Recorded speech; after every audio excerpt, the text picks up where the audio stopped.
everyone, my name is Liam Newman, and I'm going to be presenting our paper, Exploring the Curious Case of Code Prompts. Now, as difficult as it is to follow up the previous two speakers, I'll try to. All right, so we're talking about prompting here. So what is prompting? So prompting is the task of instructing the language model to do something for you. So if I ask the language model to write me an essay about The Great Gatsby, the model should understand that I want it to generate text. It should be about an essay length, and it should be about the book The Great Gatsby. And depending on the type of task you want the language model to do, you're going to change the type of prompt you write. So if you want to do a task that's a little bit more difficult to explain in an instruction, you may want to add examples to your prompt. If you want to do a reasoning task, you might want to use a chain of thought prompt. Or if you want to do a generation task, you may want to do a self-refining prompt that helps the model to refine its answer to be more in line with what you ask it to do. However, there are certain tasks that are really difficult for a lot of prompts, and those types of tasks are structured prediction. And structured prediction is the task of taking a piece of text and parsing it into some sort of structured representation, such as a knowledge graph, set of relation triples, what have you. And in order to understand why this is so difficult for language models to do, we need look no further than the way that these sorts of graphs are serialized in text. So this is an example of a script generation task for playing an organ. And this is a serialization of the script graph in text. And what you'll notice here is that this looks nothing like natural language. And so if I'm a language model that's been trained on natural language text, this sort of text is very weird to me, and it's hard for me to sort of understand this in a few-shot manner or with a few number of examples. So one idea is to take this representation and convert it to something that looks more like natural Python code. And so when you do this, what you can then do is you can prompt a code-generating language model, and in your comment, you can say, generate me a script for playing an organ, and then the code language model will better understand this structure than a text language model will understand the graph. And so this was done in previous work. This is what the prompt looks like, by the way. You would have some few-shot examples. You would have the code comment. The following is a script to play an organ. We would establish a node class, and we would establish a tree class, and then the model would continue to generate the rest of the script this way. Right. So this was done in previous work, and it works extremely well for these sorts of structure generation tasks, both for models trained on code and for models trained primarily on text. This is not to say that a model like DaVinci was not trained on any code. We know this because it has limited code generation ability, but it is to say that even with a little bit of code in the pre-training data, writing prompts as code actually works incredibly well. Follow-up work did this for a variety of different tasks, so each one of these papers focused on a specific task and applied code prompting to them. So we have short story understanding, event argument extraction, causal inference, and knowledge graph construction. And all of these saw great success, which kind of begs the question, are code prompts better only for structured reasoning tasks? Or are they better for more than we would originally expect?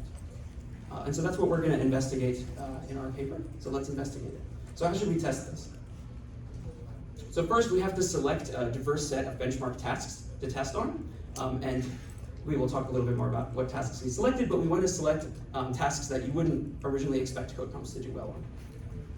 Then we select a diverse set of models for comparison. And then finally, we select code prompts and text prompts to compare for each task. So for our tasks, we decided to select 12 different tasks from 5 different categories. We wanted to focus on tasks that had broader applications in NLP, and we wanted to select a difference. We have generative tasks such as summarization, we have retrievals such as QA, and then we have common sense reasoning, but more of a classification type rather than a structured representation.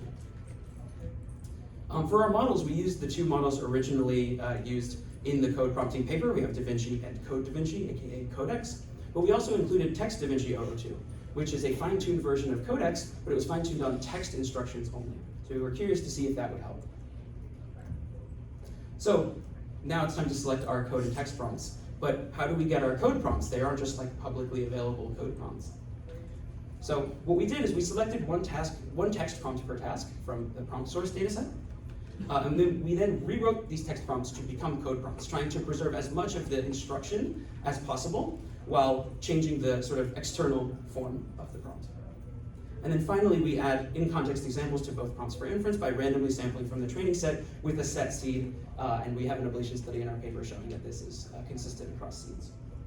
Okay, but Now the real question is, what's the best way to write a code prompt? And this is a difficult question to answer in a preliminary study, and we don't purport to give a conclusive answer, but we did try 4 different types of code prompts per task, and then we tested them against each other to see which one works the best. We don't have too much time in this talk, so I can't get too much into the details. Read the paper if you're interested, but we found that the VIC style prompt, so that's variable identifier plus comments, works the best. And the way this prompt works is we put the instructions in a comment, and then we describe each of the variables that we add. So in this case, we have the WikiHow goal step reasoning task, or sorry, WikiHow temporal ordering task.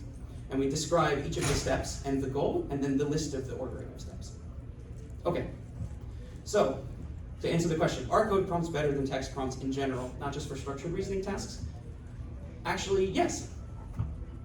Not really, sort of. It's complicated, so let me get into it. So here's our big table of results. We have our 12 tasks, and then for the numbers, we have the difference between the performance on text prompts and on code prompts. Negative indicates that text prompts are better, and positive indicates code prompts are better, with the coloring giving the degree to which code prompts or text prompts are better. And these are all the metrics on the side. So we have a couple of observations. First thing is that on the bottom 5 tasks, these are the generation and retrieval tasks, code prompts don't seem to do better, which is kind of in line with our intuition. You wouldn't think that putting a summary in a variable and then asking the model to generate that would do any better. So we can get rid of these and focus on the top 7 tasks. So there are a couple of things to note here. First is that code prompts seem to be better more often than they're worse on these sorts of tasks, which is really counter to our intuition, thinking that code prompts can only work on structured tasks. The second observation is that for a lot of tasks, the performance benefit or loss from code prompts seem to be consistent across language models, even when they have different sets of pre-training data, which is really interesting and seems to suggest that it's something more about the task rather than the model's pre-training data that code prompts are sort of taking advantage of. And the next observation is for the fine-tuning on instructions with text. It seems that instruction fine-tuning allows models to better utilize code prompts even when it's done on text instructions. So this begs the question whether or not we should fine-tune on code instructions as well, which we can get into.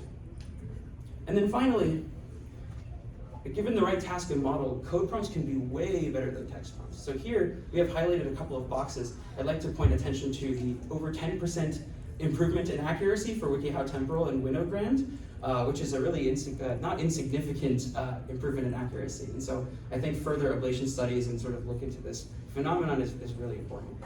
So, right, so what are the takeaways? So first, code prompts are applicable to much more than just structured reasoning. Code prompts seem to benefit from instruction fine-tuning, and then improvements seem to do more with the type of task rather than the pre-training data of the model, although that's not particularly fully conclusive, more work is necessary. And then finally, given the right task, we see substantial improvements with code prompting. But I want to emphasize here that there are tons of things we don't fully understand. We don't even know how to correctly write one of these things. We only tested 4 different types of code prompts. Maybe there's other ways to represent structure, other languages even. What does fine-tuning on code instructions look like? What sort of tasks code would benefit from? We don't know anything about that.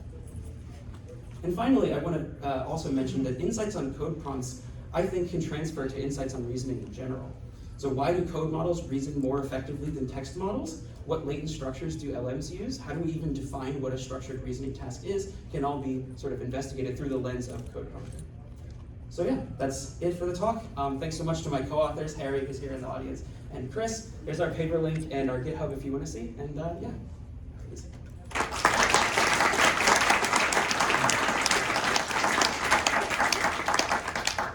This is time for one quick question.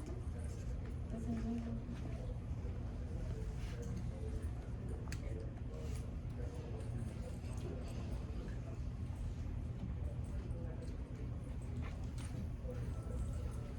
Just a quick question. Do you have any insight about stability of text prompts versus code prompts?